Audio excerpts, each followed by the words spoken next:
ఏంట్రా విఐపీ నుండి తోడుకొచ్చారు ఉల్లిపాట్లు పంపించాగా పండుగ చేసుకోవాలా? ఏం పండుగ చేస్తూ ఉంటావన్నా? దసరా, దీపావళి, హోలీ. అరే అసలు దేవుడా ఏంట్రా కిక్కు రాలేదెక్కిందా? కోడిగుడ్డు మీద మిరియాలు వచ్చింది మోహన్ నువ్వు అసలు నిన్ను చంపేదేవాడరా? బాస్తో మాట్లాడే పద్ధతి ఇది కాదు. అసలు చెప్పాను కదా సమయం వచ్చినప్పుడు చెప్తా. ఎప్పుడు నీకు సమయం వచ్చింది?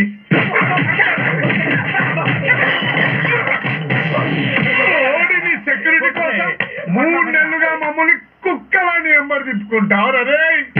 మమ్మల్ని సర్వెంట్లో వాడుకుని మా చేత సోడా బేడా బిర్యానీ తెప్పించుకుని మమ్మల్ని ఏదైనా కడుపు నిండా తినిచ్చావరా? నువ్వు మాత్రం పండ్ల ఆగండి ముందు